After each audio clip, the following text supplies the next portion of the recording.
We'll do it live. Look who's back in the building. It's the good Who's guys, the back on good these fellas. here tweets and streets, man. Good fellas. We here tonight, y'all. It's the RSC, the Almighty. Have some nice yaminery, some conversation tonight, man. It's been a while, my brother. It's been a while, man. For sure. Like, yo, we was just talking off before we went live. I was like, man, I don't even know where the wires are, where they go, what goes on which, the left side or the right Background side of my set up and table. whatnot. It always comes together at the last minute. You see how it just comes together, just you know what I'm saying? As soon as we say, yo, it's time to go live, it's like, That's the voila, power of production. Anybody that's ever been involved in production on any level whatsoever, the real people spill. that watch the show have no idea what goes on to put that show together. Ever. Ain't that Ever. the truth? Ain't that the truth? What's up, peoples? We here, man. It's Thursday night. Had summer vacation, but now we are back in action, ready to have some good jokes, some good times with y'all. We've missed y'all so much, but the brothers have been working around it effortlessly, taking care of families. You know how I go out there and black guy stuff. My man cut his beard. We got to get right to the shocking news. Shocking news. Hey, yo, Baker went full What a baby time that was. face. You know what I'm saying? Yo, explain yourself, my G. What What happened? a time that was. I'm gonna tell you exactly how it went down, right? I was going out over to UBS with the family later that day. And I was like, yo, I wanted to cut my beard a little short. Usually when I cut, I go with the 3. So I cut the 3. I'm like, yo, let me see what it looks like shorter. So I hit the 2 guard. I got the whole Bevel Pro situation. So it'll come with the whole, I could cut somebody's hair basically and charge them money and it'll be all right. Right. So I'm like, all right, I hit the 2 guard. I'm like, all right, 2 guard looking all right. Let me see what the 1 look like. I hit the 1 guard. All right, the 1 guard looking all right. And then I hit the 0 guard. Let me try it. Why not? So bad. And then it's like you can't do anything with it at that point. I wasn't mad at it. It just was a little bit lower than what I wanted it to be. But in classic AO fashion, it took 15 minutes for it to grow back anyway. So Like it it is was what it nothing. is. My man going back heel in no time. Yeah, back like I never left, man. The baby face turn was brief. You know what I'm saying? Man said I'm a born heel, bro. My man Enrique Baker.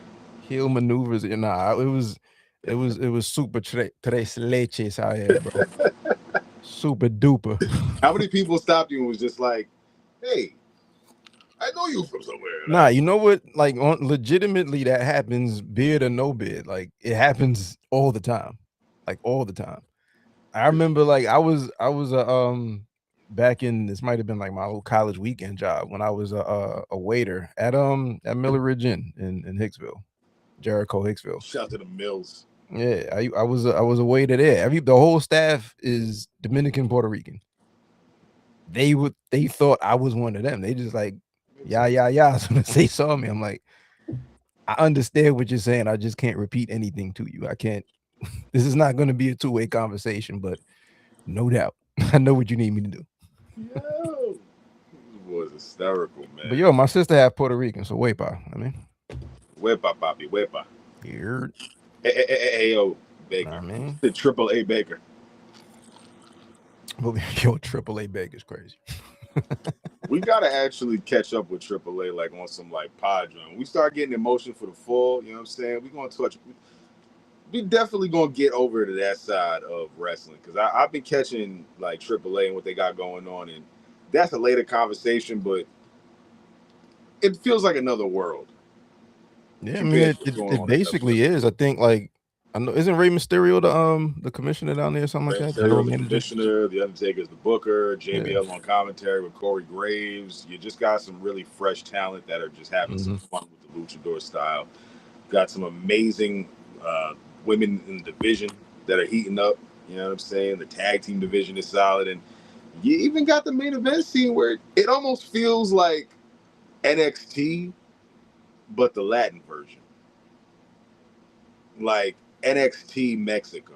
Like it's just got the heat, way more heat in an NXT. They just got like the American made whatever we got for you. You know what I'm saying? I'm sure we'll touch base on a little NXT as the time goes on. I'm sure you'll want to breeze by that one. A classic episode this past Tuesday. But I don't understand why people watch that show. Like, why? I don't understand it. it's seeing who's on the rise. It's how you know about Trick Williams, Obafemi, Javon Evans, Ethan Page. Cool. You know? Shout out to the NXT folks out there that live and die by the NXT. I can't say that I'm one of them anymore, but I am still, I give it a valiant effort. AO actually decided to join the ringside on Tuesday and see what it was about with Cruz Montana. Montana, loose cannon. How you feel about the debut, man? What you thinking before we jump to the intro? Like, we'll just get this out the way now. Cruz Montana, I mean, look, in NXT. for starters, like Finally. I've been a real big Mike Santana fan for a while. Like all the way back to LAX, House of Glory, short hair, championship run. Before the muscle, he was like a tall cruiserweight. You know what I mean? Facts. And I've always thought that he had a lot to offer. I was always like the high man on Santana in most conversations. Like people are like, yo, he's dope. I'm like, nah, he could be a real player. You know what I mean? He could be a real guy. So when he, ended up leaving AEW and then hit the indie scene, so I think if I'm not mistaken, that was the first time in a while that he went by Mike Santana. When he first started wrestling, it was Mike Drastic. Changed his name to Santana as part of that tag team at LAX, and it was just Santana and Ortiz, just like a single name. So he started like, Proud and Powerful. Can't forget that one. Proud and Powerful. But he bulked up. He bulked up. He changed his look a little bit. He added the Mike back on at the front of the name, so now it's Mike Santana, and he was really like outside as far as the indies were concerned. Had a hell of a run in TNA, and I think the point of that whole run was to prove to whoever could doubt that I can really do this solo work. Yes. TNA World Champ 2 times. I think he probably did all that you probably could expect him to do. Like there really wasn't much else for him to do in TNA outside of having like really, really good feuds with people. But the time came for him to get that call and that contract from WWE to hit that NXT roster. So on one side is like I'm super happy for him because like as a fan of somebody, you want to see anybody do well in whatever field they're in. I think the dude does good work. I think that should be I think he earned a paycheck. You know what I'm saying? Let's put a couple commas on that contract. So then we get into what's his name going to be, right? And we went from Mike Santana to Cruz Montana, and the first questions that I started to have is like, it's not even about what the name is. I already knew what the story was going to be. Like, there's always going to be meaning behind whatever somebody's name, whatever they choose. My question was, why have him change his name in the first place? On one hand, you have a lot of people that come into NXT or WWE in general, and their name is changed. And then you have multiple examples, plenty of examples of names that haven't changed. If you look at Samoa Joe, he was Samoa Joe everywhere he's been. If you look at Ethan Page as a recent example, Penta's been Penta. Ray Phoenix has been Ray Phoenix. Penta's name has always been Penta something, but Penta is Penta. And Phoenix is mostly just Phoenix. It's not. But Ray Phoenix is still Phoenix, right? Whatever. Yeah. Penta is Penta. There's variations. If you wanted to go that route, Mike Santana could have just been Santana. And my point, same thing with Walter and Gunther. My point with people that have been around and really built a name for themselves is you change their name as if their previous name holds no weight or there's no value there, which I don't agree with and don't understand. I think it's different if you have somebody coming up through the NIL system or somebody that you've developed from the ground up or somebody that may have been around that hasn't really done much. This guy was on your show as the TNA World Champion. On your show, and we're now supposed to carry over the history of seeing him on your show, knowing he's a former world champion, but he's a different name. And it don't ever really explain why on camera the name has changed. Cruz Montana is not a former 2-time TNA champion. Mike Santana is. His presentation is exactly the same. It's not even like it's a different gimmick. It's exactly the same. And he's speaking as if I'm supposed to know who Cruz Montana is. So it's weird to me. I understand on the WWE IP side of things. But why didn't you change Samoa Joe's name? For example, why is Ethan Page still Ethan Page? Ethan Page, to that note, knows that this is the last stop for him. Like, there isn't a, yo, after this, I'm going to go jump back to AEW and I'm going to go run around. Like, this is, I've made it to the highest plateau now. So at this point, I'm going to be Ethan Page and I'm going to hand this over. And if it works out, it works out. If not, I'm at the age right now where I can only go up from here in the rank of WWE. I've done AEW, TNA, and this is just me seeing a recent Van Vliet and just doing my own deduction of just, I've been rocking with Ethan Page and NXT for a little minute, so I've seen how it went, and I did a little due diligence on it, and there is that aspect of, yo, after this, I don't need to worry about another name.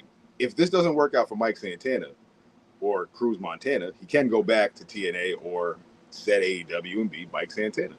But So I mean, with that argument though, if WWE didn't work out for Samoa Joe, he was going to leave and be Samoa Joe either way. different Like era. my whole thing is just like when somebody's like he has a 20-year career, 10 of those years as Santana. Why not? Like it again, it's different for Mariah May is a good example, right? She's Blake Monroe now. At least in the States. Give a damn. No, but listen, at least in the States, her entire history was with your number one competitor. So there's no chance whatsoever that WWE, for example, when they're telling a story of who Mariah May would have been if she carried that name over, they're not going to license footage from AEW. WWE can license footage from TNA, except we have to go now and edit the commentary where they call him Mike Santana to tell his story. It just feels like doing too much. You know what I'm saying? That's all. That was my whole thing.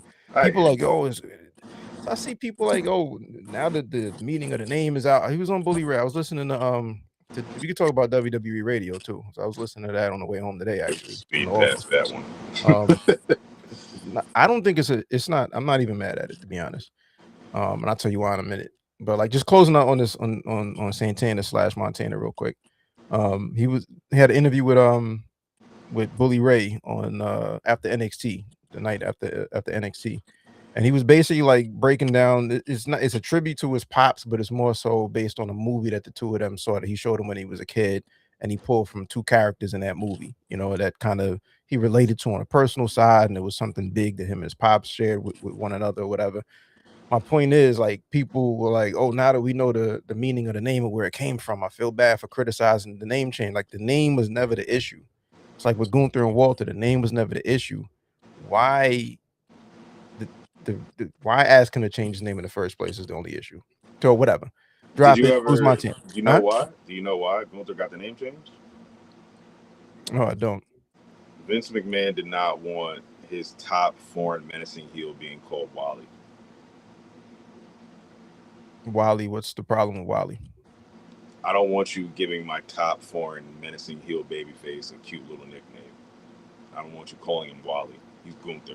Yeah, well, sometimes you overthink things. It's not that serious. And that's the origins of Gunther. But I mean, look, Vince is Vince. Sometimes you overthink things. I think that's an overthought. It's not that Cruz Montana. We'd be calling him Wally though. That would be kind of wavy though. You just call him Wally, like, come on. Sure, but like that's a good opening for somebody to talk. There's no cute nickname for Gunther. but it would never. It depends on how you use it. It would never have been a cute nickname, but it would have been something that his opponent would have used to try to get under his skin. The fans are going to chant it to try to get under his skin, and then you get him to react. That's all. It's all about how you play it. I'm with Gunther. As time is settled, I'm not mad at it. I'm also not saying that Cruz Montana is not going to work. That's never been my point. All right, so last couple seconds on Cruz Montana. This is so much Cruz Montana before we get to the end. Yeah, skip past that. Let's go to the actual presentation on screen. All right. I'll tell you the one thing that I had a problem with before I let you go. He hit his finish at the end on Tony D'Angelo, and Tony D'Angelo was up 15 seconds later, holding the belt up high over his head while the credits hit. Yo, the credits hit so fast in NXT, you don't even your head spin like Kid Capri. You just be like, oh shit, I didn't realize Yeah. it's over. You look up, it'd be like, oh, it's 9:59. They didn't even waste a minute on the CW. Yeah, for They just anybody that be talking about selling finishes, that the yo, they had first this. finish, Yo, first spin the block hit by Cruz Montana, his man's got up really fast. hopefully it's still spin the block. But Yeah, I'll go ahead and say that the music was terrible too. It was the watered down, saltless, No salt, no pepper, sazoneless, no saison, none of that. Lowry-less version of his TNA theme song. I'll give you that entirely. Don't want to do that. I'll give you that. But I think he wins the NXT title around WrestleMania time. I think that's the story and how it should be. I don't think he should win the title right now. I think now that Grayson Waller has showed that the NXT brand sucks and he wants to be the man that is the king of the brand that sucks, let him be the king of the brand that sucks for a couple months. Tony D'Angelo is just he's like the power goon that decided to be like a babyface, and it's just like Mirkovich's soldier. And it's, you know what I'm saying? It ain't really there. You ditched one Italian gimmick to be a Serbian assassin. Like, it's just not really clicking with Tony D'Angelo. So like the fact that Evil didn't get the job done, Mason Rook clearly wasn't getting the job done. Cam Hendrick, as you see, is just going further down the card as each week goes by. Yeah, man. I think Grayson Waller is going to have a nice heel run for the fall as the NXT World Champion, and Cruz Montana takes it at WrestleMania. I think that's how he becomes the champion. I don't think you should give it to him right now, personally. You know how that goes, and we just sat through 2 TNA title reigns that nobody cared about. So I don't think he needs to be the NXT World Champion right out the gate, and I'll end it on that. We'll take it to Twitter. Y'all give me some feedback on that one. How you feel about that feedback? Cruz Montana's future. Hey, yo. I mean, like, yo, the problem with the TNA run was the feuds or lack thereof. Absolutely. You know what I mean? So I think they're off to a good start because Grayson Waller came out fire. Swinging. Show could have ended for me right there. Yo, you said that I was dead, son. It's like, yo, it's the main event, it's the opener. Like, what is this? Bro, like, firing. I mean, it was a pipe bomb. It was like out of it was out of the playbook of the CM Punk pipe bomb, but it worked because he delivered it well. Now let's see how we follow up. I liked it, and I think like that gives a little bit of heat to an actual feud. Like, let me see Santana, let me see Montana and Grayson Waller go back and forth on the microphone now, you know. And I don't want them just trying to talk in like that promo battle. I don't even like promo battles anymore. It's kind of played. Let me see somebody do something.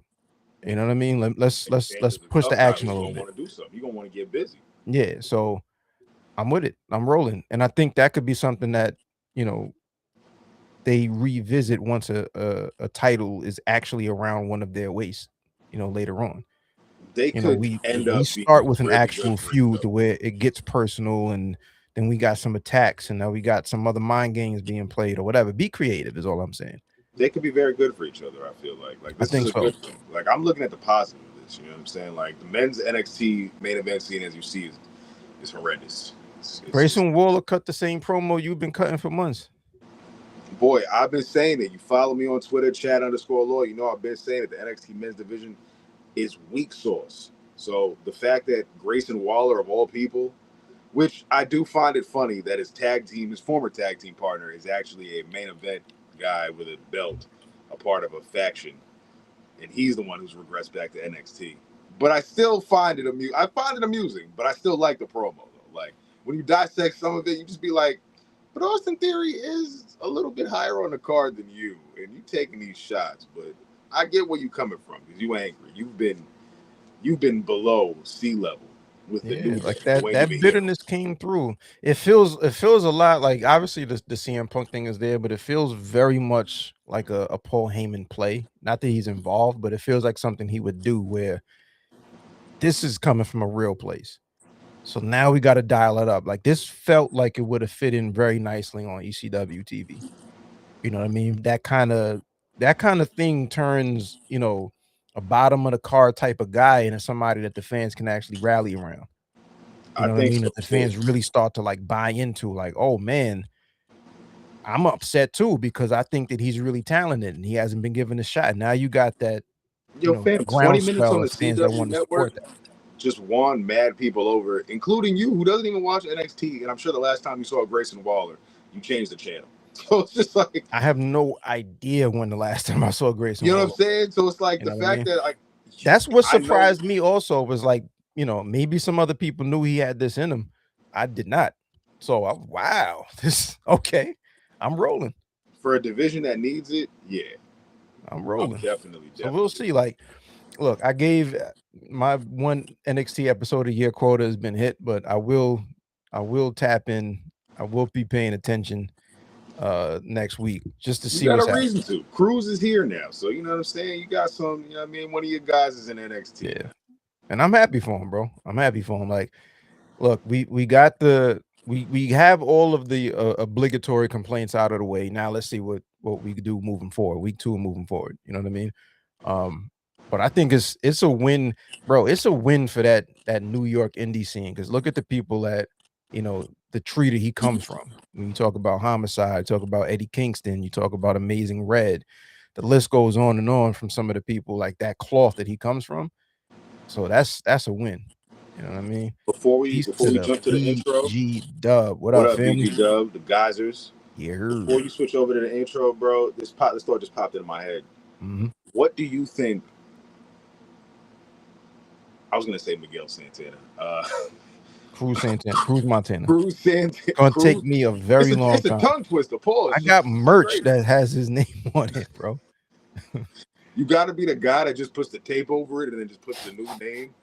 It's just like, yo, you can sign it one time. Just silver duct tape. I'm like, yo, I Yeah, just just need straight silver duct tape. and a Cruz Sharpie. Montana. Like, yo, sign that one time, my G. Appreciate you. But yo, what do you think Cruz Montana can do differently to not end up in the same pile of crickets as Ricky Saints, Blake Monroe, and a couple other names that are a bit escaping me right now from the NXT indie AEW realm? Royce Keys, I don't want to throw him in the boat just yet because right now he's got a lifeline with LA Solo. Like that could be Royce Keys' lifeline to his popularity. Ethan Page, you already know he's smoking it on Raw right now. I What put do you him. think I think. Bruce Santana, NXT, and a year from now, Royal Rumble Yeah. pop, all that? What do you think can happen to get him to Trick Williams status and not Ricky Saints status? I think Montana is a little closer to the Ethan Page side of things than because he has a real personality, but it's very believable also. Correct. You know what I'm saying? So this is a personality game. He can obviously get busy in the ring. That's a given. We've seen that for years. Like he's very, very seasoned. And I think when he's in there with people that are below his level, he pulls them up. I think when he's with somebody equal or above, he's going to have a banger. In the ring is not the problem, right? It's always personality infused with a lot of guys that can go. It's personality infused. He has a personality. If you look at him and listen to him, you do not disbelieve anything he's saying on the microphone. And I don't think you get that with other people. You know what I mean? Like I don't think Mariah May or excuse me, Blake Monroe, for example, when she's talking on the microphone, you're not so bought into her all the time that it's like, oh, I believe that. If you said you just did something, I believe you just did it. You buy into to Montana. I think with Ricky Saints, I think something just isn't. I don't know if it's the being relatable or not relatable. Maybe I'm just not a fan Afraid. of him. You know what I mean? Like I Afraid. can't call. I haven't really paid too much attention to Ricky Saints and what There's has and hasn't been unfortunately nothing working. to pay attention right now. He's not featured anymore after the match with Trick Williams because Well, that's we all the the other crowd box wasn't to check reacting. his booking, right? So there's that part. I think I think I might have said this before, but like one of the things that really got Steve Austin over, the thing that got Steve Austin over was his personality.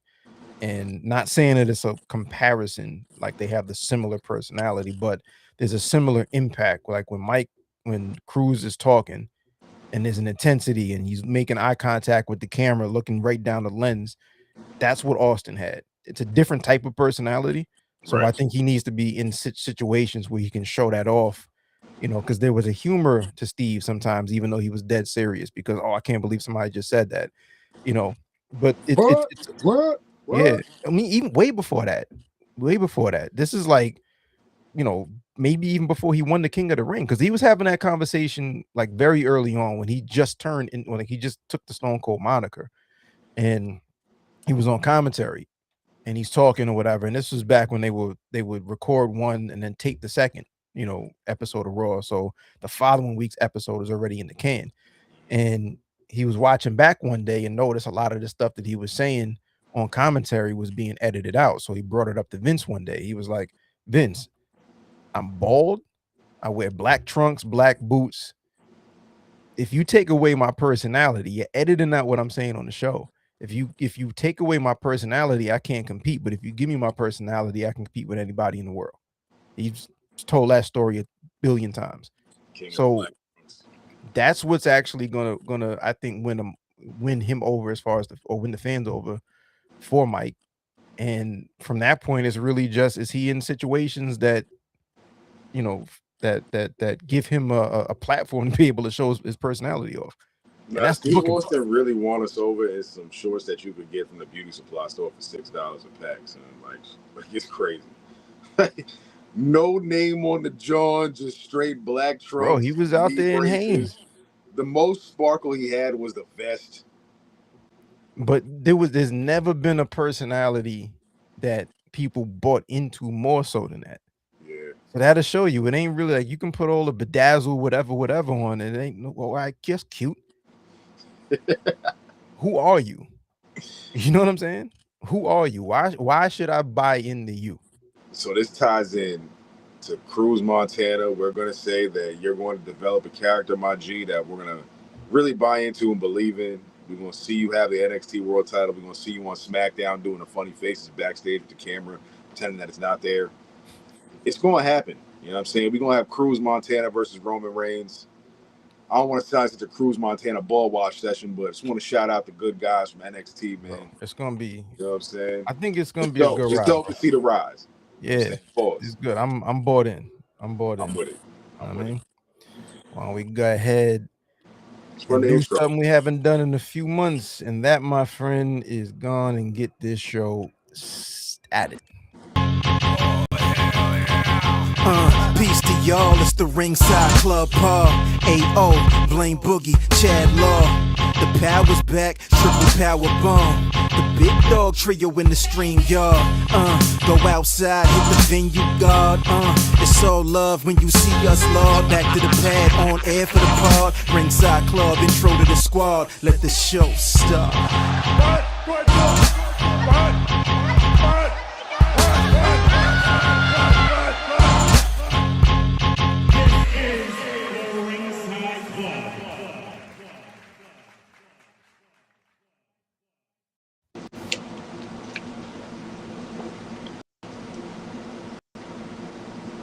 Yo, Tuned in.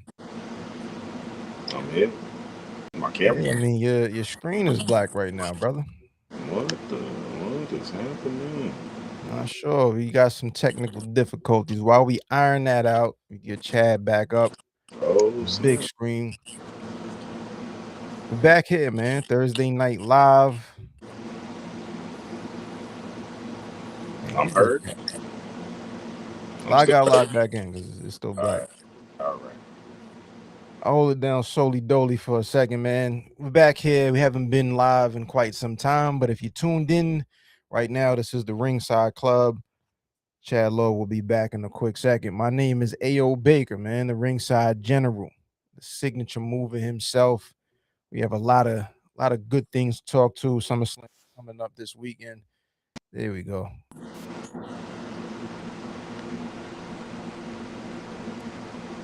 Yo. Out of AEW and all of that. But before we get into any specific topics, I want to thank y'all first and foremost for tuning in. Peace to the good family over at the Black Guy Wrestling Pod for the love, sharing everything. This is episode number 137 of the Ringside Club. You can hit the ringsideclub.com. All of the links for anything you would need to know about us can be found right then and there. We are across all social media platforms: TikTok, Instagram, X/Twitter. Twitter is what his mama named him, so I'm gonna call it Twitter. Then, of course, we're on all of the podcast platforms. You can subscribe to us right then and there on the Spotify's and the Apple Podcasts, and of course, right here on YouTube. But live on YouTube, but you can also catch everything on demand, man.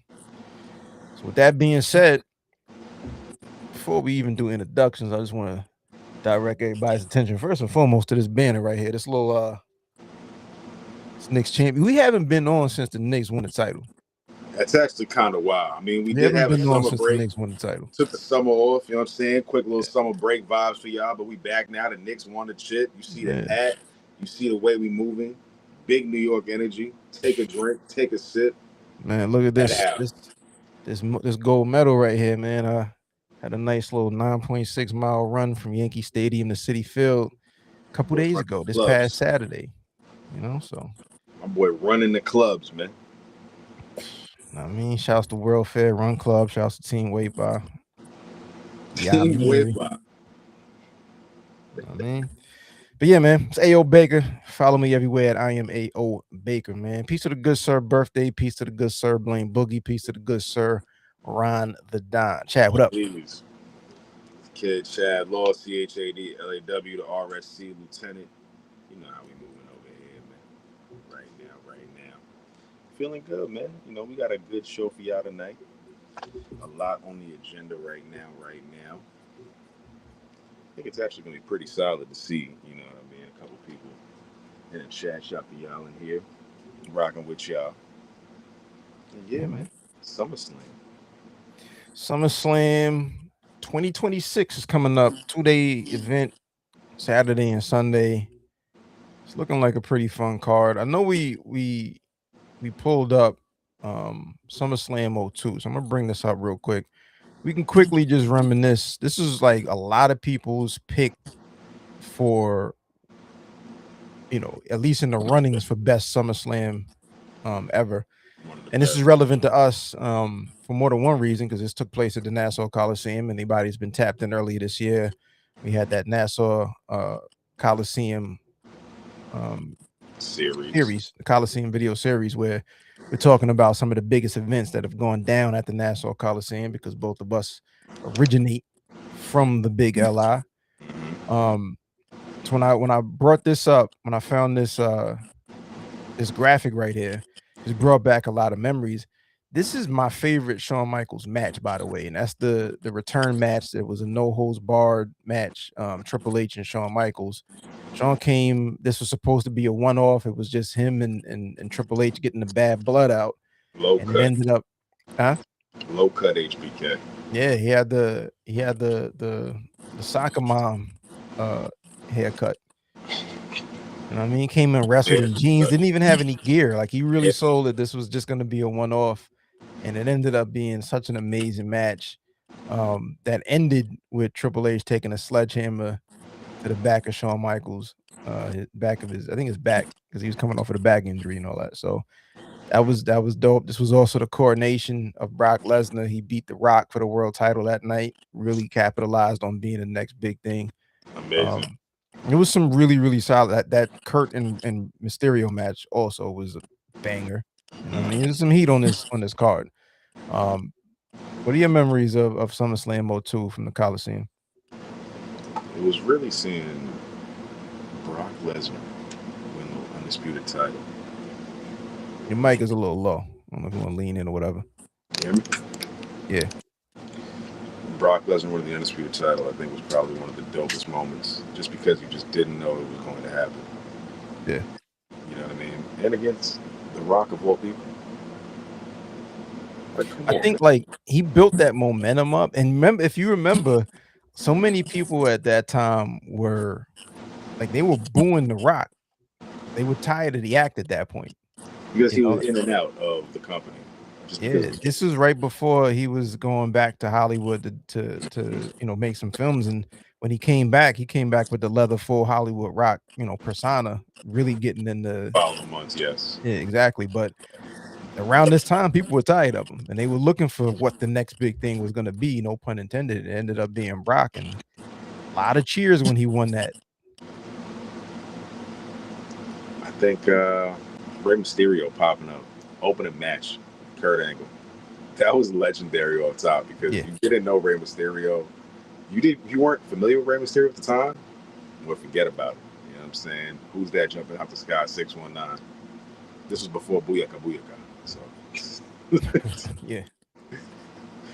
the original Rey Mysterio theme song, Gunsmoke. Absolute Gunsmoke. That was a fire one. So yeah, the match was amazing with Kurt Angle. That was a really good one. Yeah. And then you actually forget about Eddie Guerrero, Edge, Ric Flair, Jericho. Like, this was an all-star card right here. Bro, Like, it was top to bottom. It was fly. This is primo heat, though. Top to bottom, it was fly. Like I haven't watched this in a while, and I actually might fire this up and watch it the next time I can, just because like I haven't seen it in some time. But I just remember, specific. I didn't watch this live. By this time, I was already out. Like, and this is just coming off of The Rock and no, I think Austin's last match was the following year, so I wasn't completely out, but I wasn't watching as often as I was maybe even a few months prior. So, like, I missed all of this. I really missed all of this, and I just remember watching this for the first time. Eventually, this is years later. It's like, yo, this was good. Like, this was really, really good. It was the prelude to the SmackDown 6. Like, this whole Rock. Yeah, it was. You know what I'm saying? Guerrero, it was. Kurt Angle, Rey Mysterio, Chris Benoit. What's crazy to me is I completely missed like Shawn's entire like comeback run. I missed Brock. I missed all of this. Like the Brock and Kurt Angle feud, for example. I wasn't watching live for any of that stuff. So, boy, I was weak. I really thought that he was going to win. Like, I was like, nah, Shawn Michaels has to stay like world heavyweight champion. And it was a quick 28-day title reign, and it was like, yeah, back to the reign of terror. You know, the one thing that they missed, and it's really just health reasons, but Steve Austin and Shawn Michaels on the Shawn Michaels comeback tour, because that was his last match before he went out with the back injury for 4 years. So that's a story right then and there. And then Austin's entire run was basically while Shawn was out. Yeah, basically the entire Attitude Era was while Shawn was out.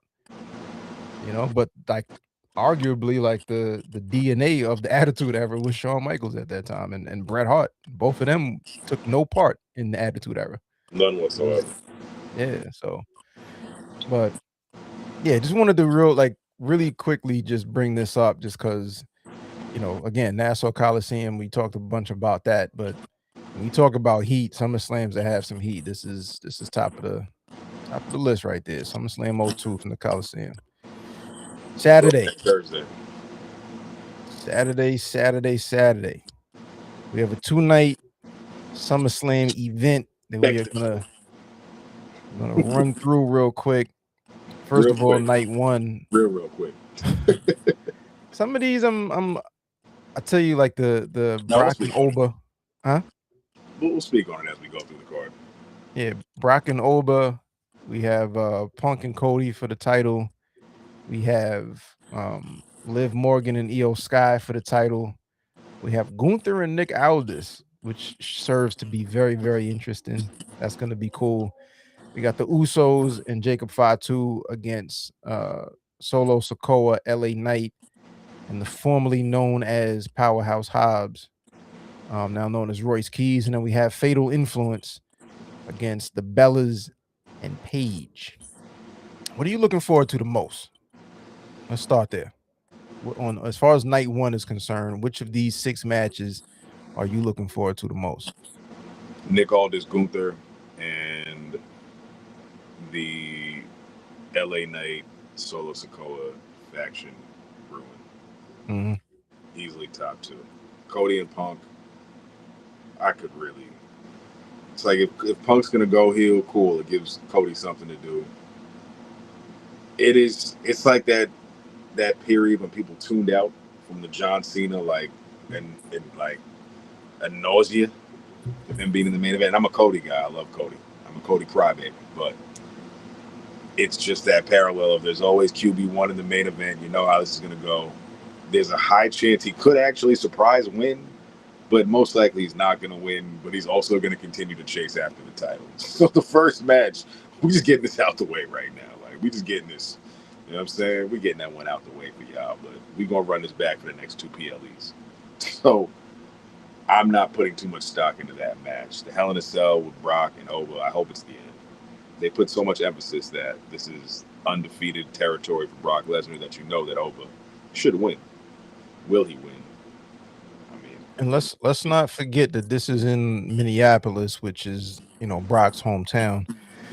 He teased retirement at WrestleMania, but you know, all signs point to this really might be it for him. If this is going to be it, if he's retiring anytime soon, this feels like a place where he would want to have it, you know, in front of his I agree. hometown.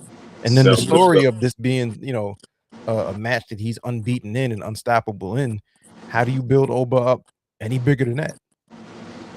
I was going to pivot off that and say, what do you do with Oba next?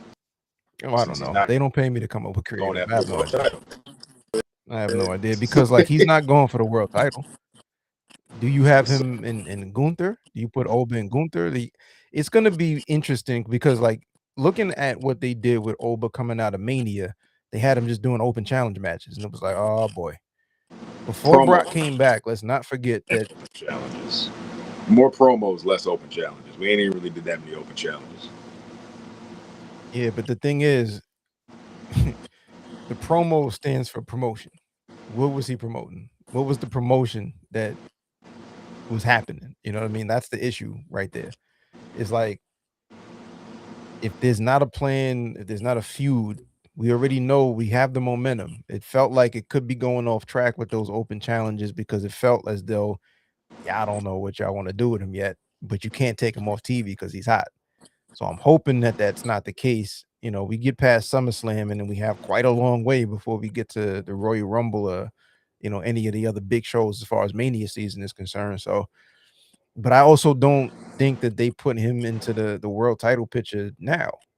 You know, it just doesn't feel like what they would usually do. You know, what WWE would usually do. Like Oba would be a guy that you would want to coordinate with a Royal Rumble and WrestleMania run. You know, so to answer your question, there's nothing. Put it this way, I think the best way to say this is there's nothing on the forecast that I can immediately point to right now and just say, oh, that's what they're going to do with Oba. So we just got to wait and see. But that is the match that I'm looking forward to the most. Say what? Definitely want to circle back to this episode in October and see how we fare with our prediction of where Oba family lands. Post Brock Lesnar retirement, win. Is he in the main event? Is he having sorts, you know, or is he just still doing matches? But so you're going babyface. These first two at the top. You're going Punk and you're going Oba. Yeah, I'm going Punk and Oba. Okay. Liv and I saw a graphic today. I think either Liv was doing an interview on ESPN, I think, and the lower third of the graphic said, I think it was either 0 or 1 title defense in the first 100 days of title reign. Yeah, she already confirmed. She's just like, yeah, I don't care. She's just like, dog, it don't even matter. I don't have to defend it because I'm the greatest or whatever excuse she used. It's really wavy. Remember when they used to have title defense limits? 30 days. I wish we can go back to that. Remember that? I really wish. Where's Gorilla Monsoon? Where's President Jack Tunney? I'd say, where's Jack Tunney? God bless the under. Nah, man. EO's not winning. I don't see EO winning, dogs. This is Liv territory. She gets some fans and she gets her lick back in the last PLE where EO won and beat her. So, and we do want Liv, Kel, and Roxanne having an imploding Judgment Day feud. That's where I think this ultimately ends up. Solid Intercontinental title win by Raquel, by the way, on Raw. See, the wheels are turning, and Roxanne. That was a signature win for her. That's one that when you play back some career highlights for Raquel, that's one of those ones. She needed that win very, very bad. Mm-hmm. Like Soul Rucker, there's no real upside at this point for her at this point now. Like she's unfortunately hit a brick wall, especially like her You know, losing. here's a question, right? It's pretty wild. Like, Pretty wild. we say quite often. I know this is like, you know, my middle name at this point, but it's like it's the feuds that make the title run. Yes. If you put the feud to the side, is there anything that a wrestler can do if they're not being booked in a hot feud to save a championship? So, in other words, Sol Ruka is the Intercontinental Champion. If she's not booked in a hot feud that forces people to buy in, is there anything that she could have done with her time on TV? With us not really knowing what the creative conversations are with her backstage and what direction they're giving her, but what is it that that person can actually do with their time on TV that turns the tide when they're not being booked in a hot feud, but they are the champion? Vignettes that can actually show her surfing or her lifestyle. I mean, essentially everything they did in NXT, they could be doing, but they didn't really do too much of that. You know what's funny? The hottest feud that she had was the feud with Becky that led up to her title win. And now, since Becky's on hiatus and there's no hot feud, there's really nothing for her to do except maybe feud with the Judgment Day and get back to it. I think that could be her path, is being the one that wants to take down the Judgment Day. Former NXT girls, you know what I mean? That could be a case. I could see that happen. All have been the NXT North American champion, if I'm not mistaken. So I think that is something that can be explored to make her character a little bit more interesting. Just a little bit more, but Yeah. Judgment Day is strapped up with the gold, and this is going to be a Judgment Day fall. It's going to be a Judgment Day winter. It's going to be a Judgment Day spring, all up until Mania. While you were talking, I was also like thinking about like what's my answer to that question, right? And we were just talking about there's two things I think you could do. And I just don't know if the way that the shows are being produced would allow and for both of these to necessarily happen. But one we were just talking about with Steve Austin, how he spent time on commentary, and while he's there, he's just being himself, and people are buying in. So I would fight, you know, especially if somebody like Ethan Page does really well when he's put in those positions when he's going to be on commentary. You know, if he's there talking about whoever's in the ring that he's in a feud with or not, I think he's a person that can just come out, be a special guest commentator, and really, really like, you know, people just and be very entertaining. You know, something else that I don't really see much anymore. And again, this goes back more so to the production side. Remember when Booker T, WCW days specifically, when he was with Harlem Heat, and then later on when he was a solo act, when he would come to the ring, he'd be talking from the moment that he walked through the curtain. Camera would be real close up on him so you can hear everything he's saying while he's walking to the ring. That's where it wasn't carved out promo time, but he was talking and getting his personality and his catchphrases over and all of that. Stevie Ray as well. Both of them did a good job of just talking to the camera and getting their personality over. So it just made me think about like, what can some of these wrestlers do, title or no title, when you're not booked into a hot situation? How do you get your personality across to get people to buy into you, to want to see more from you? You know, so Ruka would be interesting to see when she comes to the ring. Are there things that she can do in that short period of time when she's walking to the ring that can get who Sol Ruka is, other than somebody that could do, you know, acrobatic moves when she's in the ring, you know? So we'll see. I know exactly what you could do, yo. Just pair her with Danhausen. Brilliant. That would get her over. So we got Gunther versus Nick Aldis. Simple, bro. What are we talking about? Just get her a Danhausen pairing. Call it there. Very nice, very evil. We got the return match of the 39-year-old Nick Aldis. Young man still got his legs, man. I'm excited for that. The national treasure is back. I'm looking forward. I really am looking forward. You want to talk about a ring general, somebody that has not been in a ring, had a match in quite some time. Gunther is the perfect person to put him with, because we already know what we're getting. This is going to be hard hitting. It's going to be nothing cute going on here. Nick Aldis was never a guy that was about to hit a 450, anything like that. So kick, punch, body slam, and it's really going to be about the emotion and the disrespect. This could be one of the best matches of the night from a wrestling standpoint, of the Yep. month, of the year. This could rival anything that AEW has put out in the last month. And I say because, their track record of really good matches can go week by week. But I'm going to say in the last 30 days, this might be a match that rivals them. And I might be giving it too much hype, but for the National Treasure's first match, and it's against the Ring General, you couldn't get any more NWA than this. This is NWA power, real NWA power right here. This is very NWA power. Very. This I is the think. real Look, 605 live. I think. I agree with you, but for the it's tough because this is not going to be a match that I think you can compare to what people think the typical AEW style match is.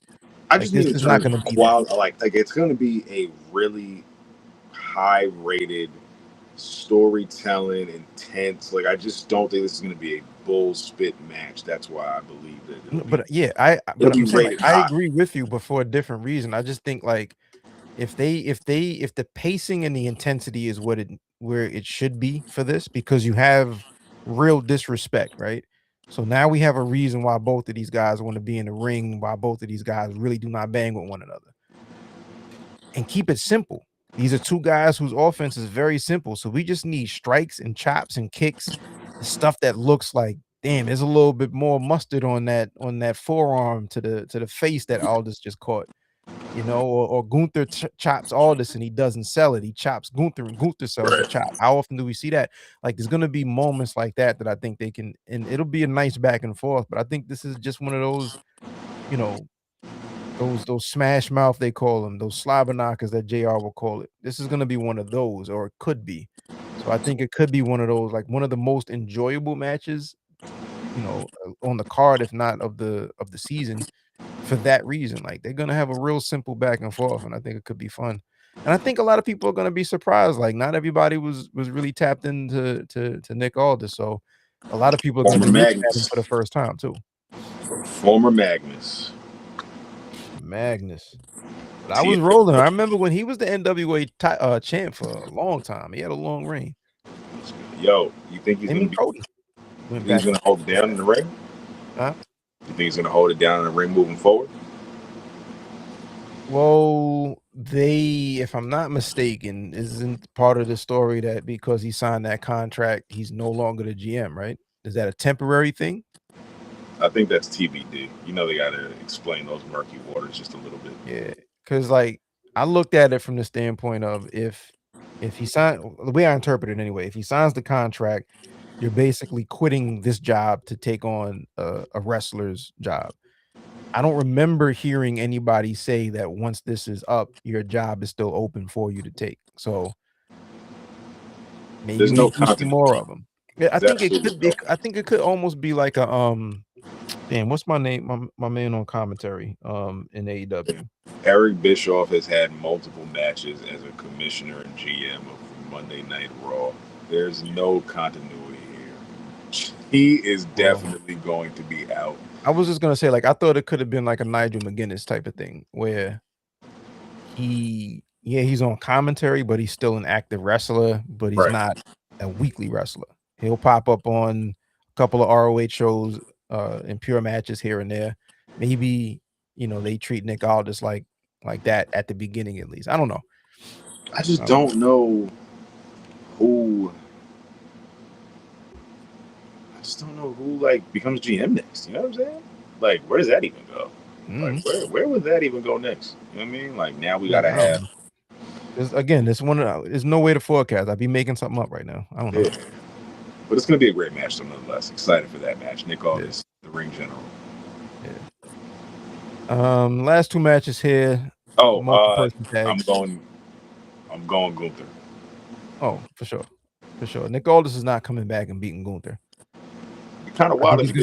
he's gonna have a good showing, but that would be Kind of wild if he did, though. that'd be some very curious. If he does, then Big you know Paul that this is on an going uproar. all the way up until the Rumble. They're gonna go back and Right. forth. That's again, no way of really telling right now, but that'd be interesting. Okay. That'd be interesting. These last two, I don't really got too much talk for these. We got Usos and Fatu, and then we got Royce Keys, LA Knight, Solo Sokoa. Party Solo match. Sikoa is on his everybody loves Solo mode Best right baby now. face. Best baby face out right now, man. Yeah. Who would have thought? I don't think like either of these matches have real consequences, so I don't know who wins These are this. the obligatory bathroom break matches. But I do think they'll be good though. For what they have. Yeah, I think they'll be good. Look, bro, like anything that Jacob Fatu is involved in, I'll at least look at. Me too. You know what I mean? LA Knight's here. It's LA Solo, the future Raw Tag Team Champions. It's going to be solid. It'll be a solid 6-man that I think surprises most and pops the crowd tremendously with Solo and his antics. Yeah, it'll be a good match. This is very Monday Night Raw coded. Is that opening? This is a TV match. I think it's opening the show. Is this opening? I think it opens. This is the type of match that opens the show. Yeah, I'm looking at the other matches on here. I feel like this and Gunther, for example, are going to be middle of the card. Brock and Oba is going to be middle of the card, like Sami Zayn. Yeah, I think this does open. Definitely. This match right here with Fatal Influence. Yeah, Fatal Influence against the Bellas and Paige. Either of the 6-person tags are going to open. Yes. I don't know. Like, I don't think it matters who wins, so I don't really have a feel for it. Me neither, actually, because it's just going to continue going on into the Rumble. So yeah, this is going for a long time. This match won't matter on Monday Night's Raw because they'll have the rematch. What's everybody's motivation right here? Like Solo, the LA Knight just doesn't like the bloodline. Cool, we got that. Hates him. Royce Keys, Keys and Jacob Fatu. Huh? By association, Royce Keys doesn't like the bloodline. Yeah, but then like the Royce Keys Jacob Fatu thing, I think has legs, but this is not a one-on-one match, so neither of them they might not be involved in the fall. You know. Yes. Yeah, I don't know. If I'm flipping a coin, I'm gonna just go ahead and say like this is the opening match, so maybe we go with the faces winning, who I guess are Solo and LA Knight and Royce Keys. I feel like this would be a good time to give Solo, if you really want to invest in Solo, this would be a good time for him to get the pinfall or Jimmy. him to get the win. Yeah, on definitely. You know Jimmy pinning. You know Jimmy eating the pin. Yeah, so it's definitely Jimmy. And then Fatal Influence, Nikki and Brie and Paige. Again, like I have less feel for this one than anything. I have no idea. Fatal Influence can get their lick back. I mean, they did win the tag titles, but for the sake of a feel-good moment, I could see Nikki, Brie, and Paige getting that win. And Nikki just came back, so I'm not saying they've got to get the win. It's like to even at least look credible. The end. Straight up, they have to win. Go for the injury, right? Yeah. Yeah, they have to win. Yeah. All right. Night 2. This is Sunday, August 2nd. Another 6 matches here. We have Roman Reigns, Seth Rollins for the big belt. We got Charlotte, Jade, Chelsea, Tiffany, and I guess there's a 5th. There's a mystery person in this. What is this match for? Is this for the title? Which match? Charlotte, Jade, Chelsea, Tiffany. What is this match for? This is for the ladder match for the interim women's championship. Oh, the interim. Yeah, I forgot about that. So there's a mystery woman here? Someone to be determined, I believe. Interesting. Okay. We have Finn versus Sammy. We got Danhausen versus Dom. We have Trick Williams versus Baron Corbin. And we have Penta against Chad Gable. I'm gonna start from Chad and Penta. This feels like Chad wins this match because he's just coming off of that unmasking. He's got brand new music. He's got momentum. Penta's been the champ for quite some time. It's been Penta season for a while. It's the year. Yeah, this feels like Gable has more fingers pointing in the direction of him walking away to IC champ. I agree. If there's any of the time to do it, it's now. It's 2 baby faces. It's kind of wavy to happen, but I think Penta moves up just a little bit in the ranking, like Money in the Bank contender, and then Gable gets to have a nice run as Intercontinental Champion, which I'm sure will collide with Division at some point. Braun Breaker, Maxine, Alpha Academy, Faction Warfare. I think the story writes itself. Yeah, for sure. So we both go Chad Gable. To the left, we have Trick Williams defending that was it, the U.S. Championship against Baron Corbin. Who saw this coming 30 days ago? Yo, somebody has beef with Melo. Cause I'm the greatest of all time. Melo pissed somebody off, bro. I don't understand it. Christian Casanova will be all elite in 2029. Hopefully. Yo, that's tough, man. I don't understand it. He ain't had a PLE match in 345, 400 days, I believe. It's like almost a whole year. He ain't even had a PLE match. I just saw the stat. It's crazy. And when you look at what he was doing with that U.S. title and what Ilya Dragunov was doing with that U.S. title, nowhere to be found, and I don't get it. My man had the wavy neck tat, had his title run, and it was over. And into the weeds you go, buddy. Baron Corbin bike. Yo, Baron Corbin, fresh off of Major League Wrestling television. MLW boost, man. It'll do that to you. Yo, Cord Bauer is the wrestler whisperer, bro. Yo, if you come to MLW, I'll get you to WWE. I'll get you wherever you want to go. I'll get you back in the door even faster. Holy moly. That's definitely his pitch. That's his pitch. Rock out. You know what I'm saying? I know you want to go back. Just come through. Do a couple dates. You know, we only tape but a couple times out the month. We air but a couple times out the year. So it's just like, I mean, it's like, what you want to do? Yo, what happened on the last episode of MLW Collision?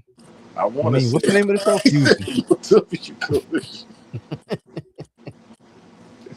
Fusion. And I want to say it had something to do with Matt Riddle and just Karrion Kross.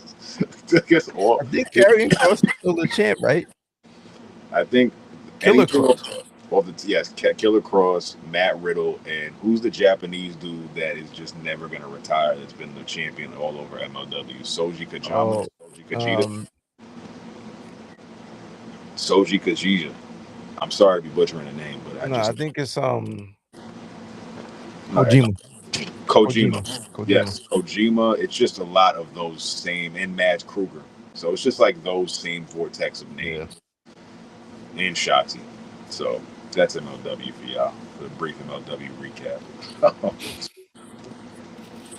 What's funny is everything that we just talked about was really recorded last year. Yes, and now Baron Corbin's back, and I'm sure he's still the MLW Tag Team Champion. So, they be really having. He's still on TV, I'm sure. My man is still on MLW. Him and Tag Team Champion. Him and Dijak. Street clothes. Yeah, Dijak. Meanwhile, back to live action. He's out here challenging for the U.S. Championship, challenging Trick Williams. Trick. It's sick. I don't know, bro. It's crazy. I hate to say this. You think Corbin got a shot at winning this? How you just debut and then you just get killed in your match back? Because I think this feels almost like old school booking. Remember, Shawn Michaels' first TV, first world title run, they would just have the monster of the month. The real roadblock. 1 month is Vader, 1 month is Mankind, 1 month is this person, that person, Sid. I think Sid was the one that beat him, but yes, this feels like that. Trick, they just bring in monsters for him to overcome. This is the real roadblock right here. This is a real in your house match quality with Baron Corbin and Trick Williams. If Corbin wins this, bro, wow. This could be the one. This could be the one that sucks the air out of the crowd because there's no way. This could make people be further pushed behind Paul's Trick. I think this could be the one. I hate to say, I think Baron Corbin beats Trick Williams.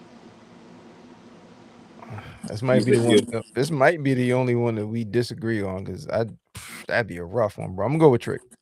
Look at the card.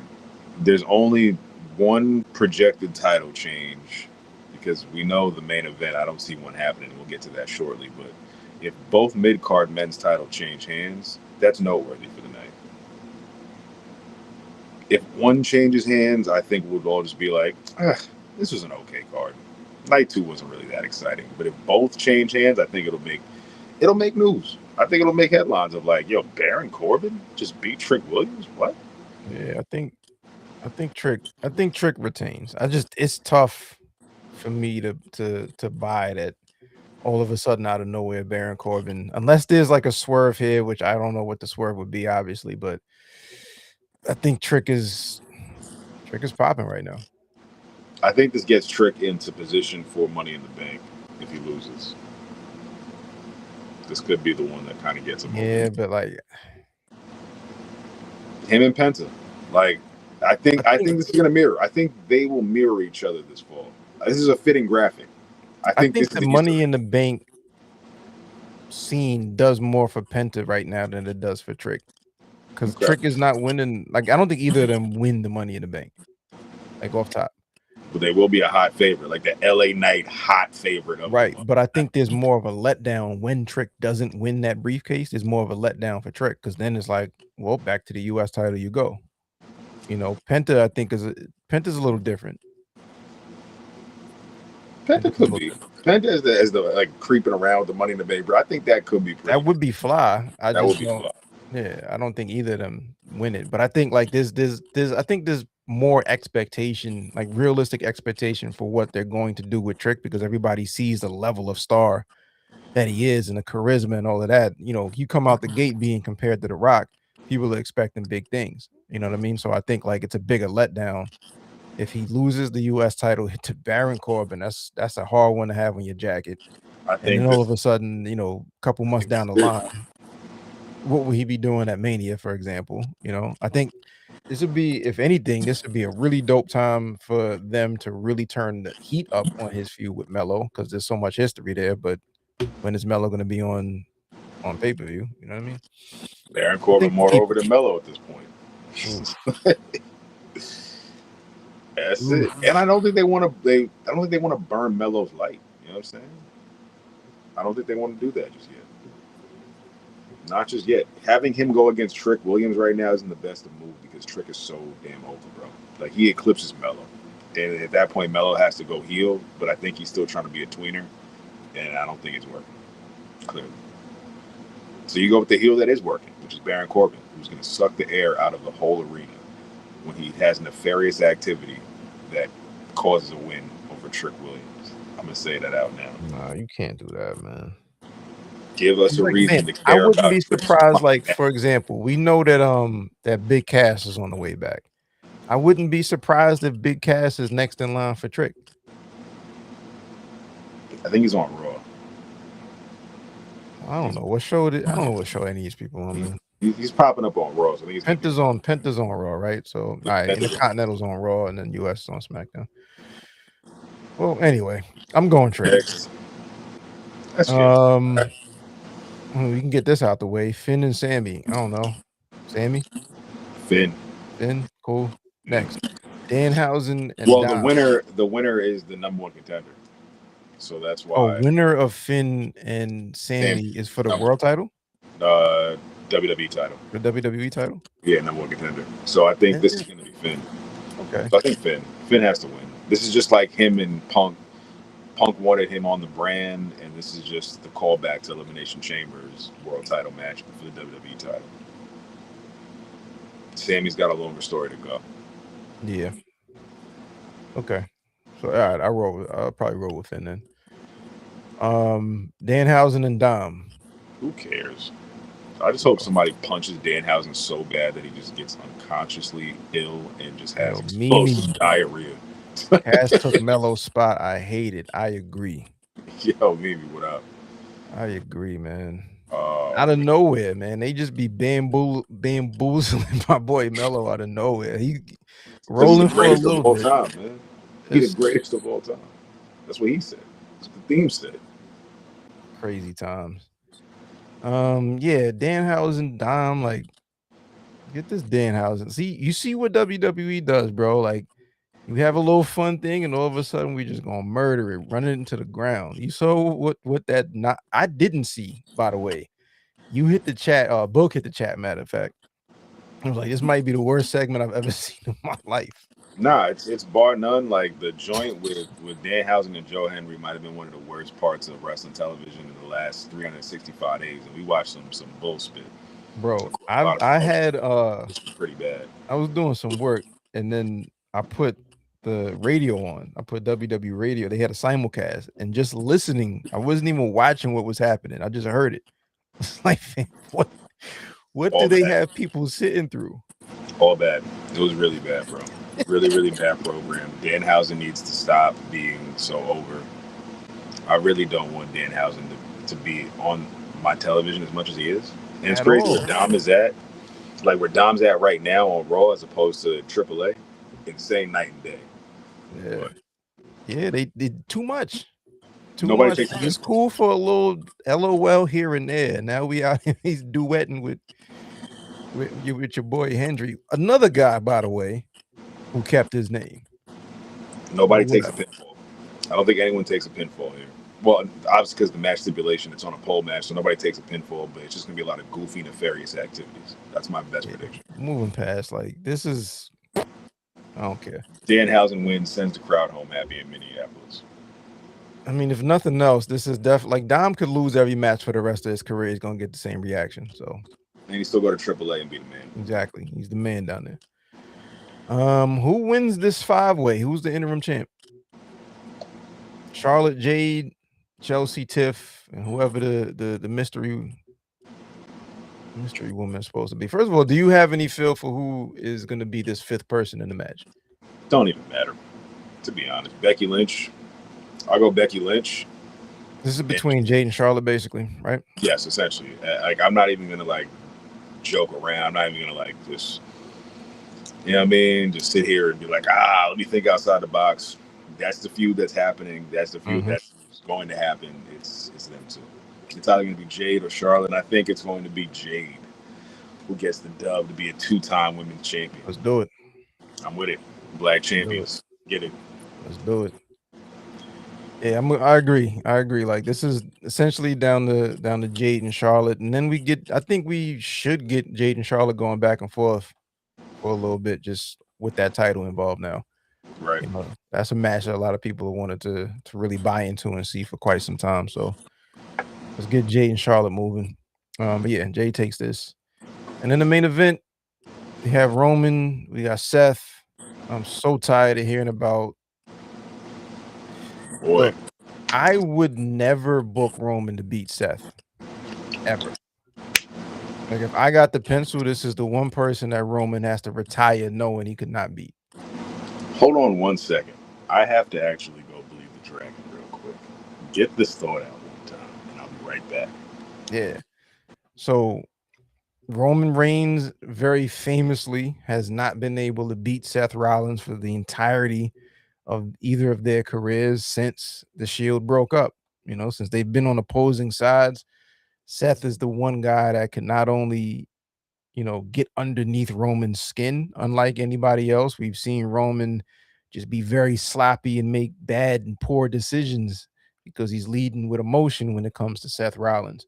But then he also can't get it done in the ring against Seth Rollins, whether he cops out to a disqualification or does earnestly take that loss. Roman can't beat Seth. And if I'm running creative for this, I just think that's an interesting wrinkle that you can play out for the rest of their careers. I think both of them have said in various interviews that I probably have more career behind me than I do ahead. And I think this is, you build that anticipation up to, can Roman finally beat Seth every time that they get that match? Almost reminds me a little bit of what they were doing with Sandman and Raven back in ECW. Tommy Dreamer and Raven. And I think Tommy Dreamer finally was able to beat Raven. And I think I've heard a bunch of people saying, damn, I really wish they didn't take that route. I really wish Raven would have continued to beat Tommy for the entirety of their careers. And you really have the one guy that Tommy Dreamer could not beat. You know, Raven always had his number. I think Seth should play that same role for Roman Reigns. You know, it makes it interesting. Imagine we fast forward and it's one of their retirement matches, or they're on a retirement tour, and we know that this is going to be the last time that Roman Reigns and Seth Rollins has a match. Can Roman, before Roman retires or before Seth Rollins hangs him up, can Roman finally get it done? And the answer is still no. That's good TV. You know, you build the anticipation up for the next neither one of them, because we're talking about the world the world title right here. Neither one of them are going to have a bigger situation than the feud with one another. Like they're both above the title at this point, especially Roman. You know what I mean? So that's my point of view. Like if I'm looking at this, I'm booking Seth to beat Roman. I think Roman is probably the favorite, which is another reason why I think that's a good ending, because it's the one that more people, more people don't think is going to happen. But what say you, man? Like I don't know how much of that you heard, but I I was, caught a good portion of it. yeah, But I just think this reminds me of like Raven and Tommy Dreamer to an extent. Like Tommy Dreamer really could not beat Raven, and then they finally made a decision. I think Raven was going to WCW before he signed that contract, and that's when Tommy finally got the win. But Seth should be the guy that has Roman's number until they retire, and I still don't think Roman should take that W, because it makes for good TV. It's like Roman's been able to overcome everything except Seth. Why strip that away? Now there's no drama. and that's the exact reason that Roman Reigns is going to beat Seth Rollins finally on a PLE, so we can put all of that to rest. Yeah, it's whack. And that's the end of the caring of this feud in this match, because it's been rinse, cycle, repeat the entire time. You almost forget they had a match only but 3 years ago at the Royal Rumble. Was that when Seth came out with the Shield gear? Yeah, which was actually a solid match. Like, Great match. Actually, I just rewatched it. I was like, it was actually like, I remember this, but like, this was actually a really good match. So like, great match. And I loved how Seth came, like, again, his whole thing at that time was just getting under people's skin. He was like literally playing the Joker, basically. Yes. He comes out in the Shield gear and you see all of that cool melt right off of Roman, and all of a sudden, like, he's emotional now. I love that that's the only guy that can really push his buttons like that. If Seth loses, he can no longer get under Roman's skin. He can no longer challenge for the World Heavyweight title while we're at it. Because your time's up, bud. You've had it and you lost it. You're clearly not beating Roman. We don't want to see another match at another PLE. There's more than enough people right now that can have a chance at Roman Reigns. We don't even have to even put the obvious Obafemi there. We can go Solo. We can go LA Knight. We can go Jey Uso. We can go Rey Mysterio, even, because Rey Mysterio is going to wrap it up soon at some point. So, like, I wouldn't be surprised if we see Rey Mysterio have a quick little go at the World Heavyweight title, like on some, like, yo, I could try to do this one more time type ish. There's a couple more options we can go. It's a little bit more fun and inviting than Roman Reigns, Seth Rollins, which could end up being a hair for hair match. Imagine that, because the running joke online is Seth Rollins going bald with a beard. Oh, yeah. Which looks kind of badass, kind of like Jason Statham vibes. I ain't gonna hold you. Who would you book? Like, what would you book here? A hair versus hair match? No, this match here for SummerSlam. Like, what would you book? Reigns, Rollins. Who if you had the pencil, who would you book? Reigns. Reigns is going to win. Reigns has to just go ahead and put all of this to rest. All of this lore, I can't beat you on a big stage. Just put all that down. I don't even need the group. I don't need the bloodline. I can just do this on my own, pack it up. This story is over. But in WWE land, we're not going to care or matter with any of this in about 2 years from now, because we'll just revisit it and be like, yo, it's like it never even happened. That's why knowing that they're going to revisit it, why would you give Roman the win? To even up the series? Why? It's not even. I've been beating you our whole career, 15 years. I've been the one taking the W. As someone who watches tennis avidly, there are a lot of people who go head-to-head 3-0, 4-0 on the same court, clay court, hardcore, outdoor court. But on this day today, what is it, July 30th, there's a couple people who have lost the head-to-head 0-3 numerous times over the last couple of years. But as it always turns out, that one day, they bodied that opponent. Like, they bodied them. Nobody ever goes, oh, like, it don't happen all that much. Wrestling, tennis, they're going to get a win at some point. But it has to happen. If there's going to be a win at some point, and we've gone this far, it's almost the argument of the Undertaker streak. I was of the belief that I enjoyed Brock beating the Undertaker streak. Like, looking back on it, I'm cool with it. Yeah, I'm cool with it, because it was like Brock absorbing the superpowers, not like literally, but It was Brock, like, he came back from UFC and ended up losing right then and there, you know? Once he beat The Undertaker, that was the feather in the cap where he turned into Super Lesnar. Like, nobody was beating Brock, OD. right? Why but a lot of people's argument was, "We've gotten this far, why not, you know, if you're going to finally break this streak, you need to be given that streak or that win rather to somebody that can really use it." I think Brock could have really used it. A lot of people said it could have been Bray. There's a bunch of arguments back and forth. I'm not here to revisit the argument. Right. The point is, if we've gotten this far with Roman not being able to beat Seth, if you're finally gonna have Roman, you know, overcome Seth, why do it when we know we're just gonna revisit this sometime later on down the line? Why not wait until the end till we know it's somebody's last match? I'm just looking at it from money. From a money Honestly, point of view, you're gonna make more money. You're gonna be able to charge higher ticket prices if on Roman's retirement night or his last match, or we know for a fact, just like we knew this is John Cena and CM Punk's absolute last time they're gonna have a match against one another. When we finally get to this is absolutely Roman and Seth's last match.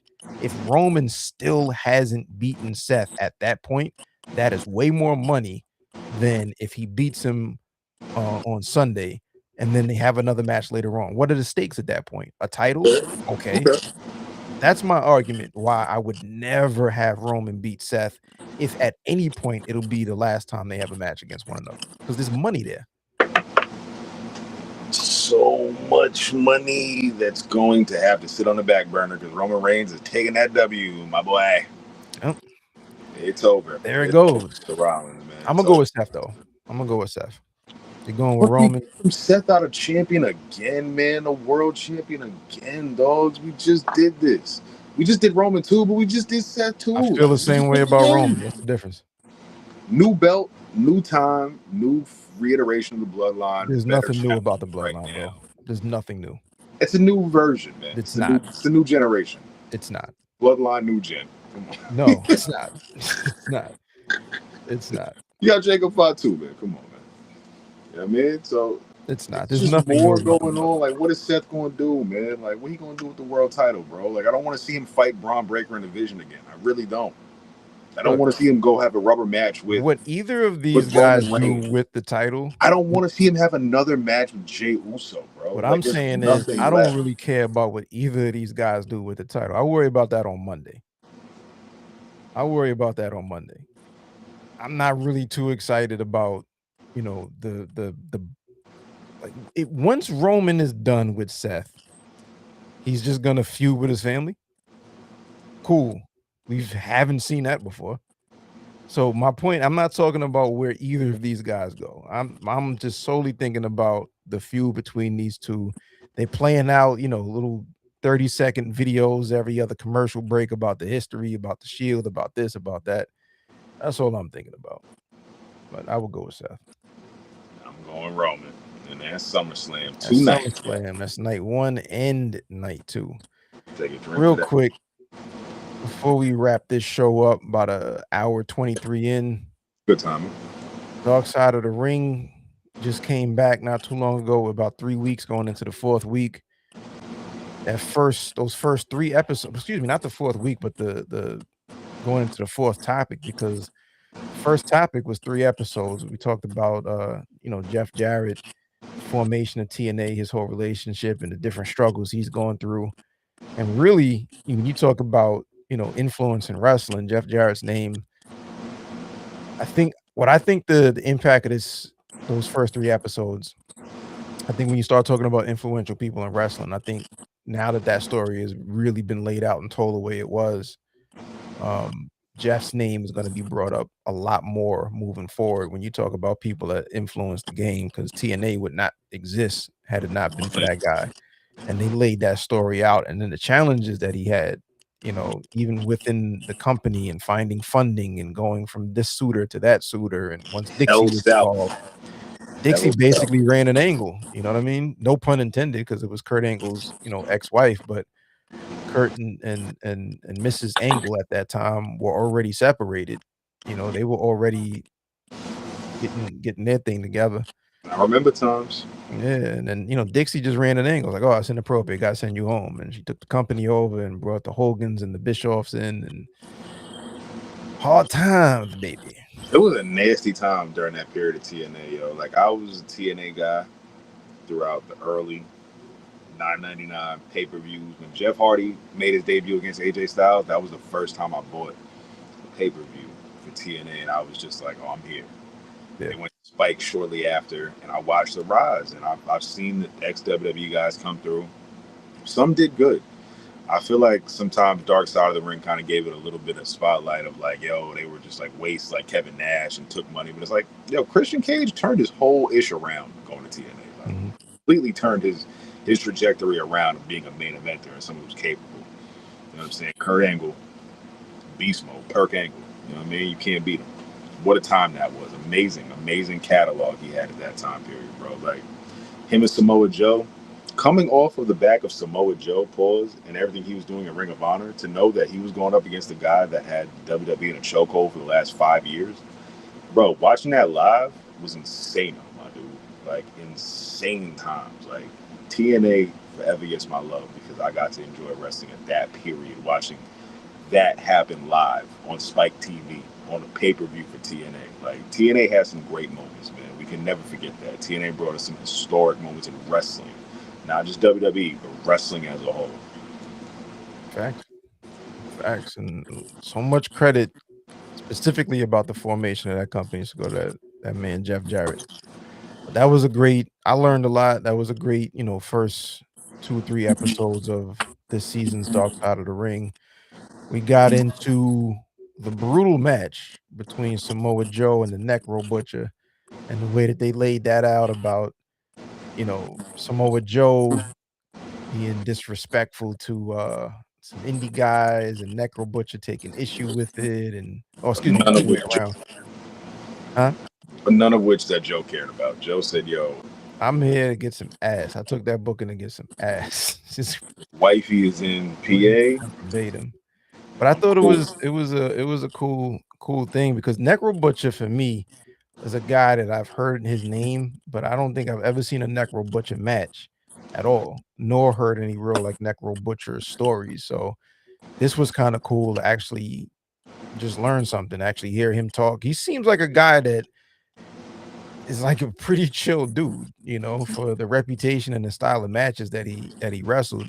He seems like a very laid back guy, that you would It's just so funny because I that you would really, bump into in the same row at a House of Glory show and just chop it up with him on the way inside. he's still going to this Yeah, day. He's still yeah, he's acting. still wrestling. But I'm saying like he seems like a guy, like the kind of guy. Like there was some guys that I bumped into the last time I was at House of Glory who on the line walking to get in, just shot the breeze with him real quick on the way inside. Like he seems like a chill enough guy. You just chop it up with him on the way inside the arena. But anyway, like they really laid out how brutal that match was and why it was such a big deal at the time. And that was a dope episode and made me want to go back and actually watch that match. I saw a bunch of clips obviously on the episode, but I think I want to check the match out. Match was so brutal that Joe got no blood on him, and Necro Butcher had all the bit of blood on him. Joe just beat him up, and Necro Butcher just bled out buckets. Insane dynamic because you usually see both guys painted red. In this case, it was just Joe like, nah, I ain't even doing all that, B. I ain't even getting paid like that. Like, it's like, dog, I'm just. It was some wild, like at least 2 or 3 Axel Rotten. different head bumps. Ian Like Rotten. supposed to be a suplex, and he just don't rotate all the way over, land on the top of his head. Like, damn, dogs. I know that height. Damn, dogs. That looked painful. I had to do this when I saw it, and I was like, oh. Yeah, there was some rough ones.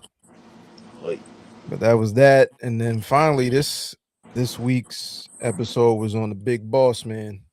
Really good. Again, really good episode. Yeah, good episode. Great trailer. I got watched in real time, but when you start like actually listing, like looking back to list all the different names and the gimmicks he's had, and even just the stuff he was doing with Big Show and Al Snow and all that, like when you just like kind of write the highlights on one piece of paper, it's like my man had an up Nasty, down career, bro. He was doing all nasty, kind of nasty turn of events. 15-time hardcore champion, I'm sure. man fed Al Snow's dog to Al Snow. He got hung by the Undertaker from the Hell in the Cell. He had Paul White jumping on the back of a Nah, it's a real casket. dark side. It's a real dark Crazy. side episode. Like, But on the flip side, everybody knows how over that man was in the late 80s, early 90s WWF, you know. right. Big Boss Man was that guy. That was The the Boss first Man person, Slam is still one of my favorite moves, by the way. innovative move. And that was the first person I ever known to have a last name named Trailer for anyone that cared. Because I was like, Trailer? That's such an interesting last name. You know what I'm saying? I found that out. I was like, yo, his last name Trailer? Like, I never knew nobody named Trailer. Like, that's Ray crazy. Trailer. Like, yeah, Ray Trailer. Like, Ray that's Trailer. He was Ray Trailer. He was Big Bubba. He was moving around, but the Big Boss Man, yeah, check that out. Like Dark Side of the Ring is always quality. What I also enjoy is like when you get, the different people that have been around for a while. It's just good documentary basically. Like they I do agree. their due diligence and really put together a really, really solid documentary of different events. So if you Do haven't you know what the tapped next into episode this, is? the next one I don't. Let me see. Dark Side of the Let's Ring. see who's coming up next. They drop on Tuesdays. And I think they've been putting the most recent episodes up on YouTube also. So you can Yes, catch they them on have. Vice and then you can catch them on YouTube. Mm, didn't say, actually. I'm not Mm. seeing I know episodes. there'll be something coming up. Yeah, tune in Dark Side of the Ring. SummerSlam is coming up, but definitely pretty close to All In, which is about a month away. Motor City Machine Guns, newest signees, newest members of the All Elite Wrestling roster as of 8 o'clock today on I'm about to tap Collision. in. I gotta check that shit out. Yeah, I didn't even know that I watched maybe like the first hour of I had a long day yesterday, so I didn't even catch all the Dynamite yesterday. So I got a little bit to catch up on, but AEW is coming off of the Redemption pay-per-view. They got, pretty much the majority of their, big matches already situated for All In.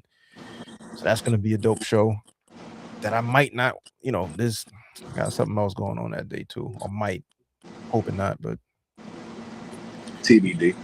TBD, TBD, TBD. But I think that's gonna be like a morning, early afternoon pay per view because we're on England time, so that's a daytime Love Central all time.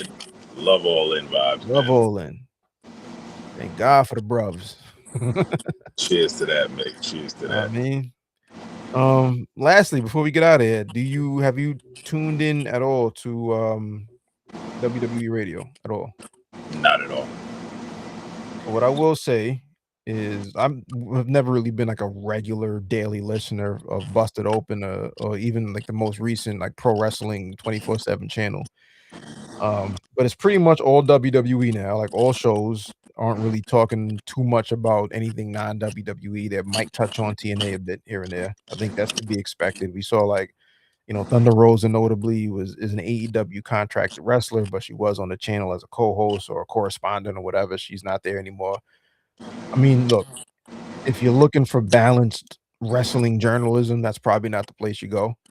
But what I do think is dope is they are doing live telecasts of all of the shows and the pay-per-views, and I think they're doing alternate commentary this Sunday or this weekend rather.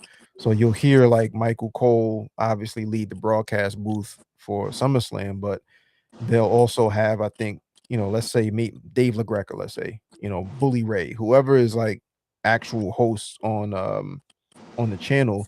I think they're going to be doing like alternate commentary, and that's something that's kind of cool. And I think in general, if you're a fan of any other sport and you're on the move, you're not in front of a TV, you can always turn ESPN radio on or WFAN on, see what the Knicks score is or what the Yankees or the Mets are doing. So from that standpoint, I've had Sirius for a while anyway, so it's nothing new there. But I was trying to just kind of tap in here and there, and that's probably what I'll use that channel for more than anything. Is like if I'm outside moving around or even just don't really want to watch TV, but still be up on what's going on, I could listen to the live broadcast. Yeah. That's that. Cheers to that, my good brother, because I cannot sit through Dave LaGreca and Bully Ray vocals at any point of the day in 2026 anymore, man. I just Not can't. the show. No, I'm not listening. I'm not listening to Busted Open like that. I can't. I've had enough with Dave LaGreca vocals, yo. Yeah. You can just salute to WWE radio and your preferences. I'm gonna just stick to Power 105 and then the regular radio I'm used to, dog. I don't need WWE radio in my life. I can't, dog. I'm gonna stick to the Hot 97 every day. That's my word. Man said, yo, I'll take Funk Flex. Yeah, man. I listen to Funk Flex drop a bomb before I want to listen to Dave LaGreca tell me about what's. Man, Flex still out here talking about Enough, who hasn't been on the radio on Hot 97 in that long. He's on Sirius, and Flex is still talking about him. The payola. Yeah, crazy time. That being said, we out of here, man. That was 137. That was the Ringside Club. We may or may not be back next week. Who the hell knows? We out of here. Yeah,